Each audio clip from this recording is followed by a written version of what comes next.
Selamat datang kembali. Kita langsung aja yuk gali lebih dalam bab 5 dari materi sumber Anda, judulnya Dunia yang Terkuras. Perlombaan senjata sumber daya, ini dari buku Perangkap Darwinian. Jadi, misi kita sekarang ini mau coba bongkar nih, gimana sih dorongan evolusi kita buat dapetin sumber daya, malah kayak ngejebak kita dalam semacam perlombaan. Perlombaan yang nggak cuma nguras planet, tapi juga ya bikin solusi-solusi yang ada tuh kayaknya tumpul gitu. Kita coba telusuri deh, kenapa bisa begitu berdasarkan bab ini. Oke, siap ya? Mari kita mulai. Mungkin Anda ingat ya, kita pernah bahas soal demon Darwinian sebelumnya. Itu loh konsep gimana tekanan evolusi bisa bikin kita ya kejebak dalam perilaku yang merugikan, entah buat diri sendiri atau lingkungan, cuma demi menang sesaat. Nah, soal satu motor utamanya yang ditekankan banget di bab ini ya dorongan kita semua buat dapat sumber daya. Betul sekali. Dan bab ini nunjukin gimana dorongan dasar buat bertahan hidup, buat menguasai sumber daya itu lama-lama berubah jadi ya istilahnya perlombaan senjata, tapi bukan senjata beneran ya. Ini lebih ke lomba siapa paling cepat nge-ekstrak, paling cepat konsumsi. Seringnya sih masa depan jadi korban gitu aja. Yang menarik di sini, dan mungkin agak ironis ya, gimana sesuatu yang dasar banget kayak cari makan, cari bahan baku, yang penting buat hidup, malah jadi kompetisi yang ujung-ujungnya ngerusak kita semua secara kolektif. Aneh ya? Analoginya pas banget itu, perlombaan senjata. Coba deh bayangin, bukan negara lomba bikin rudal, tapi ya siapa aja lah, negara, perusahaan, bahkan kita-kita ini lomba ngabisin sumber daya alam secepat mungkin. Contoh klasik yang diangkat lagi di teks ini kan perikanan bakalau Grand Banks itu, di lepas pantai Newfoundland. Sumbernya ngasih gambaran yang wah dramatis juga. Berabad-abad itu kan surganya ikan, tapi pas pertengahan abad 20, teknologi makin canggih, regulasinya lemah, ya udah tangkap ikan yang besar-besaran, gila-gilaan. Nah, disitulah letak tragedi milik bersama atau tragedy of the commons yang dibahas di sumber ini. Secara logika, ya semua nelayan pasti tahulah kalau nangkap ikan kebanyakan bakal ngerusak mata pencaharian mereka bareng-bareng. Tapi, kalau nelayan lain pakai kapal lebih gede, jaring lebih canggih, Anda jadi ngerasa terpaksa ikut-ikutan habis-habisan kan? Biar nggak kalah saing jangka pendek. Jadi, insight pentingnya di sini bukan cuma soal sumber dayanya terbatas, tapi struktur kompetisi kita itu sendiri yang secara alami dorong kita ke arah kehancuran bareng. Padahal semua tahu itu bakal kejadian. Bener-bener jebakan ya, persis judul bukunya. Jebakan yang serem sih emang. Dan sumber ini juga ngaitin perlombaan ini sama metafora lain yang pernah kita sentuh dikit. Gucinya Nick Bostrom itu loh. Masih ingat kan? Guci isi bola penemuan. Putih bagus, abu-abu ada resiko, hitam bisa bahaya banget. Persis. Kalau dikaitin sama sumber daya, metode ekstraksi yang makin efisien, misalnya nih, dari kapak tangan ke gergaji mesin raksasa, atau dari pancing biasa ke kapal pabrik ikan yang bisa nyedat seisi lautan. Itu kayak kita ngambil bola yang warnanya makin gelap dari guci itu. Tiap kemajuan teknologi ekstraksi, ya meskipun bikin efisien jangka pendek, itu juga secara eksponensial naikin resiko konsekuensi negatif jangka panjang. Apalagi kalau nggak dikelola hati-hati banget. Skala dampaknya jadi jauh lebih gede. Skala dampak yang gede ini juga digambarin pakai analogi lain yang menurut saya, wah kuat banget di bab ini. Metabolisme. Bukan cuma badan kita loh yang punya metabolisme, tapi kota, peradaban kita juga ada inputnya. Ya, inputnya itu sumber daya kayak air, makanan, energi, bahan mentah yang masuk ke sistem kota atau industri kita. Lalu ada prosesnya sumber daya diolah di pabrik, dipakai di rumah, di bisnis, transportasi, dan akhirnya ada output atau limbah metaboliknya. Nah, limbah ini bisa macam-macam. Polusi udara, emisi gas rumah kaca, limbah cair, sampah padat. Revolusi industri, kayak yang dijelasin di teks ini, itu secara fundamental ngubah skala sama keseimbangan metabolisme peradaban kita. Gede banget perubahannya. Contoh yang visual banget yang diangkat itu kabut London yang legendaris itu kan? Sumber ini ngingetin kita kalau itu bukan kabut biasa, itu asap tebel warna kuning kecoklatan, gitu campuran asap dari jutaan cerobong rumah sama pabrik yang bakar batu bara, ditambah kondisi cuaca tertentu. Bener-bener limbah metabolik yang mematikan. Bahaya banget buat kesehatan manusia, hewan, tumbuhan, bahkan ngerusak bangunan juga. Ya CO2 gitu, nggak kelihatan kayak kabut London. Tapi dampaknya jauh lebih luas. global sifatnya, dan potensinya bisa ngubah sistem iklim planet kita secara keseluruhan. Ini nunjukin betapa metabolisme peradaban kita udah gede banget dan nggak seimbang sama kapasitas lingkungan. Nah, dari metabolisme yang nggak seimbang ini, muncul ancaman ganda yang dibahas tuntas di bab ini. Pertama, masalah klasik, penipisan sumber daya yang terbatas. Teks ini secara khusus nyorot konsep puncak minyak atau peak oil. Itu loh, titik teoritis di mana produksi minyak mentah global nyampe maksimum, terus abis itu bakal turun permanen. Kapan persisnya sih masih debat ya? Iya, masih jadi perdebatan kapan puncaknya. Tapi sumber ini ngutip beberapa perkiraan yang nempatinnya dalam beberapa dekade ke depan. Ada juga yang bilang lebih cepat. Implikasinya jelas gede banget buat kita yang energinya tergantung banget sama bahan bakar fosil. Betul. Dan argumen yang sama berlaku juga buat sumber daya penting lain. Ada potensi peak copper, itu kan krusial buat listrik, elektronik, bahkan teknologi energi terbarukan kayak panel surya, turbin angin. Terus ada fosfor. Itu elemen yang nggak bisa digantiin buat pupuk di pertanian modern. Kalau menipis, kayak yang disinggung di sumber, bisa jadi ancaman serius buat ketahanan pangan global nanti. Ngeri juga ya. Tapi masalahnya bukan cuma soal abis. Bab ini negesin kalau proses ekstraksi sumber daya itu sendiri sering banget bikin kerusakan lingkungan parah. Jauh sebelum sumber dayanya benar-benar ludes. Contoh kuat yang dikasih itu deforestasi gede-gedean di Pulau Kalimantan, Borneo. Lebih dari separuh hutan hujannya yang kaya banget itu udah hilang dalam beberapa dekade terakhir. Gara-gara pembalakan liar yang agresif sama konversi lahan buat kebun sawit misalnya. Dan ini bukan cuma soal pohonnya hilang ya, tapi juga habitat satwa liar hancur, kualitas tanah rusak, terus risiko kebakaran hutan jadi makin tinggi. Kebakaran yang dahsyat pula. Nah, di sini sumbernya ngenalin konsep penting lain. Penipisan efektif atau effective depletion. Ini kondisi di mana suatu sumber daya mungkin secara geologis masih ada sih di perut bumi, tapi jadi terlalu susah, terlalu mahal. Atau terlalu ngerusak lingkungan buat diambil pakai teknologi sekarang. Jadi, meskipun belum benar-benar nol di tanah, secara praktis sumber daya itu udah nggak bisa diakses atau dimanfaatin secara berkelanjutan. Ini cara pandang yang lebih realistis ya, daripada nunggu sampai tetes terakhir. Dan selain bahan mentah yang kita gali, kita tebang, atau kita pompa dari bumi, peradaban kita juga sangat bergantung pada apa yang disebut jasa ekosistem. Ini manfaat-manfaat penting yang kita dapat gratis dari alam yang sehat. Bab ini benar-benar nekenin betapa mendasarnya jasa-jasa ini. Kemampuan alam ngatur iklim global, jaga kualitas air dan udara, nyerap polusi, nyediain keanekaragaman hayati buat penyerbukan, ngendaliin hama, bahkan proses dasar kayak pembentukan tanah subur sama fotosintesis yang jadi penopang semua jaring makanan di planet ini. Itu semua kan vital banget ya. Penangkapan ikan berlebihan, overfishing misalnya, itu nggak cuma ngancam populasi ikan tertentu. Tapi bisa ngerusak seluruh struktur ekosistem laut dan kemampuannya nyerap karbon juga. Kompleks ya? Kompleks banget. Penggundulan hutan, kayak di Kalimantan tadi, itu langsung merusak siklus air regional, bikin erosi tanah gede-gedean yang nyemarin sungai sama waduk, terus ngurangin kapasitas planet nyerap CO2 dari atmosfer. Dampaknya ya konkret banget buat kita. Ancaman ketahanan pangan global kalau perikanan laut ambruk, atau kalau degradasi tanah terus nurunin hasil panen. Jadi ini bukan sekedar soal kita kehabisan barang ya, Betul. tapi kita lagi ngerusak mesin alami yang bikin planet ini layak huni ini. Insight yang agak bikin merinding sih kalau dipikirin dalam-dalam. Dan kerusakan pada mesin planet ini ngebawa kita ke konsep yang lebih luas lagi dan mungkin lebih bikin khawatir yang dikenalin di bab ini, batas planet atau planetary boundaries. Ini semacam kerangka kerja ilmiah gitu, yang coba identifikasi 9 proses biofisik utama yang ngatur stabilitas sama ketahanan sistem bumi secara keseluruhan.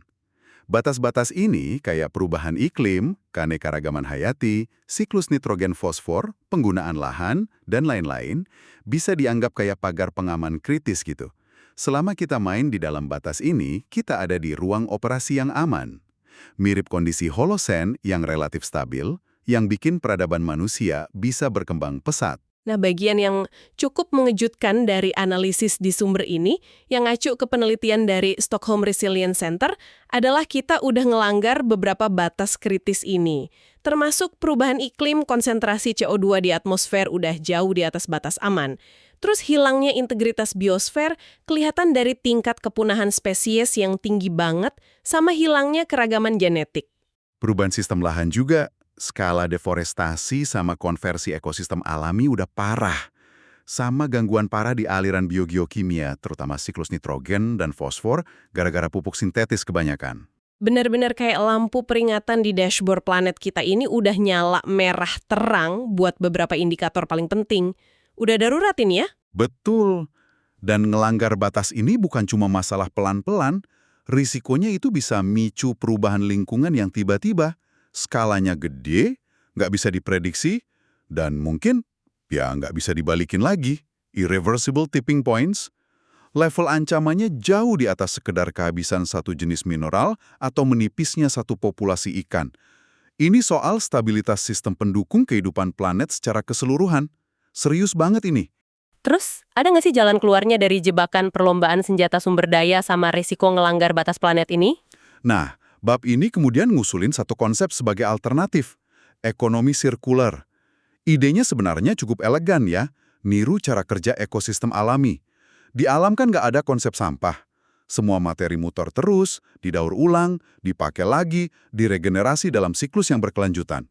Ini beda banget sama model ekonomi linear kita sekarang yang dominan. Ambil sumber daya dari bumi, bikin produk, pakai seringnya bentar doang, terus buang jadi sampah. Kenapa pendekatan sirkuler ini dianggap penting sama penulisnya? Tujuannya apa sih? Tujuannya ya buat secara fundamental ngubah metabolisme peradaban kita supaya balik lagi beroperasi di dalam ruang aman yang ditentuin sama batas-batas planet tadi. Ini nyangkut banyak hal sih. Desain ulang produk biar lebih awet, gampang dibenerin, komponennya gampang didaur ulang. Geser model bisnis dari punya produk ke nyediain layanan atau sharing ekonomi. Dan tentu aja ningkatin efisiensi penggunaan sumber daya sama sistem daur ulang yang jauh lebih efektif. Secara teori, ini bisa ngurangin tekanan gede banget ke ekstraksi sumber daya baru dan minimalin produksi limbah. Oke. Ekonomi sirkuler ini kedengerannya ideal ya, konsepnya masuk akal banget. Tapi kalau gitu, kenapa ya kita belum lihat perubahan gede yang signifikan? Terutama di isu yang paling kelihatan kayak perubahan iklim gitu. Kan kita udah punya upaya perjanjian internasional di atas kertas, kayak protokol Kyoto dulu, atau perjanjian Paris yang lebih baru. Bab ini ngakuin sih upaya-upaya itu, tapi terus nanya kritis kenapa dampaknya kok kayak lambat banget dan belum cukup buat ngebalikin tren bahaya yang udah kita lihat. Jawabannya, menurut argumen di bab ini, ia balik lagi ke tekanan seleksi Darwinian tadi. Tapi ini bekerjanya bukan di level biologis, tapi di level sistemik ke para pengambil keputusan. Misalnya, tekanan ke politisi. Fokus mereka kan seringnya pendek banget.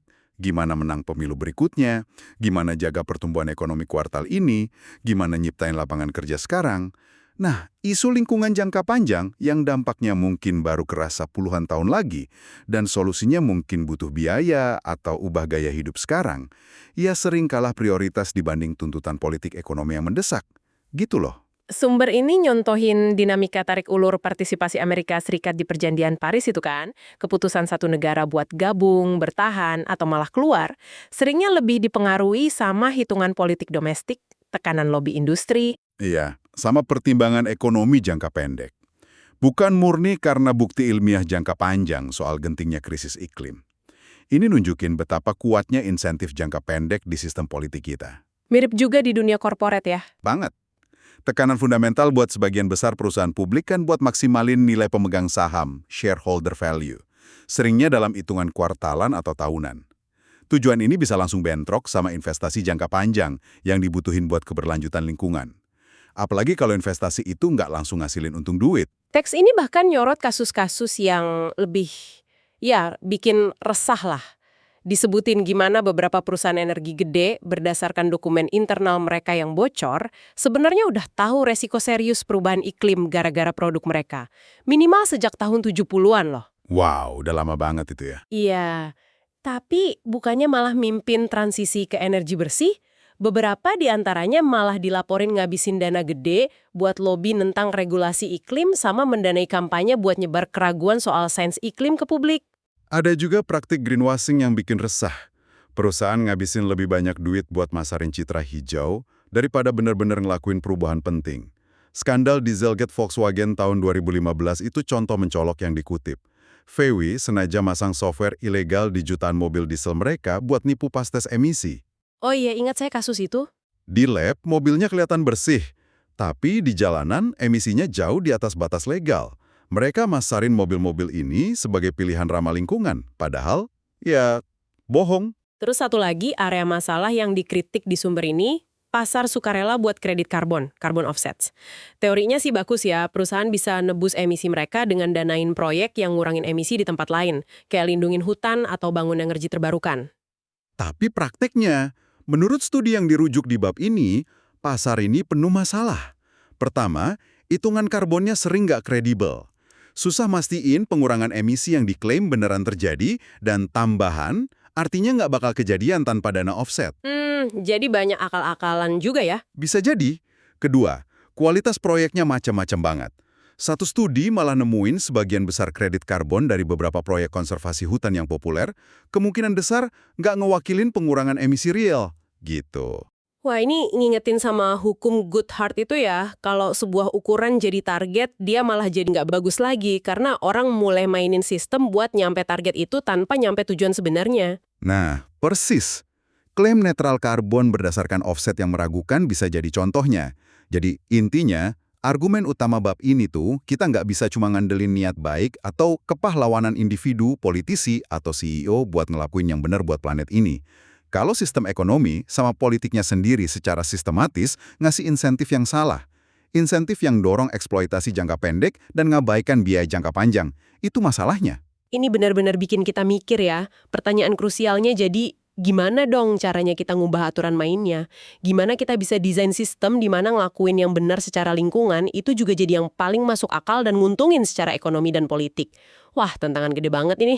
Dan bab ini ditutup dengan ngaitin semua ini, perebutan sumber daya yang makin tipis, kerusakan lingkungan, dengan jenis perlombaan senjata berikutnya. Yang kayaknya bakal jadi fokus di bab selanjutnya buku ini, yaitu perlombaan kekuasaan. Logikanya kan, kalau sumber daya vital kayak air bersih, tanah subur, mineral langka, atau energi, jadi makin langka dan distribusinya nggak rata, persaingan antar negara, kelompok, atau komunitas buat nguasain akses ke sana bisa naik drastis. Sumber ini bahkan ngutip studi dari jurnal Science yang nemuin ada korelasi statistik yang signifikan antara kenaikan suhu global, salah satu dampak perubahan iklim, sama peningkatan frekuensi konflik antar kelompok dan kekerasan interpersonal di berbagai belahan dunia. Tentu aja, korelasi bukan berarti sebab akibat langsung ya. Konflik itu kan banyak faktornya. Iya benar, tapi temuan ini nunjukin potensi terbentuknya siklus yang bahaya banget. Perubahan iklim perparah kelangkaan sumber daya. Kelangkaan sumber daya micu ketegangan sosial dan persaingan, yang ujungnya bisa ningkatin risiko ketidakstabilan politik sama konflik bersenjata. Jadi masalah sumber daya ini dampaknya jauh melampaui sekedar isu lingkungan atau ekonomi. Ini berpotensi jadi pemicu utama ketidakstabilan dan konflik global di masa depan.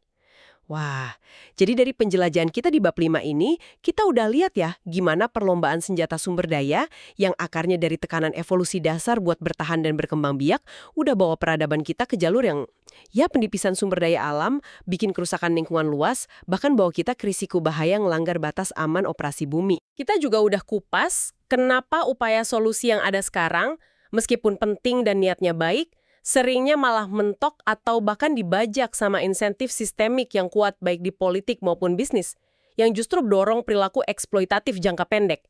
Terus, apa artinya semua ini buat Anda, pendengar kami? Ini jelas bukan cuma isu abstrak atau masalah global nun jauh di sana ya. Ini nyangkut hal-hal yang konkret banget di hidup kita. Masa depan pasukan energi yang kita pakai tiap hari, ketersediaan bahan baku buat teknologi yang Anda andalin di HP atau komputer Anda, stabilitas iklim tempat Anda tinggal, kualitas udara yang Anda hirup, keamanan pangan kita semua. Dan bahkan, kayak yang baru aja kita bahas, potensi naiknya ketidakstabilan dan konflik di dunia di masa depan. Ini tantangan peradaban yang fundamental banget. Iya, bab ini secara efektif kayak ngelucuti ilusi gitu ya. Bahwa kita bisa ngatasin krisis sumber daya dan lingkungan ini cuma pakai pendekatan tambal sulam teknologi doang, atau ngandelin kesadaran individu. Kayaknya nggak cukup. Tekanan sistemik yang dijelasin, perlombaan kompetitif yang didorong insentif jangka pendek, itu kayaknya terlalu kuat. Ini mancing pertanyaan yang jauh lebih dalam sih, sebuah pemikiran buat Anda bawa pulang dan renungin. Kalau insentif jangka pendek yang rusak ini begitu ngakar di sistem ekonomi dan politik kita sekarang, mungkin kita perlu ngelakuin sesuatu yang lebih radikal. Mungkin kita perlu secara fundamental mendesain ulang sistem operasi peradaban kita. Aturan main ekonomi, struktur politik, bahkan mungkin nilai budaya kita.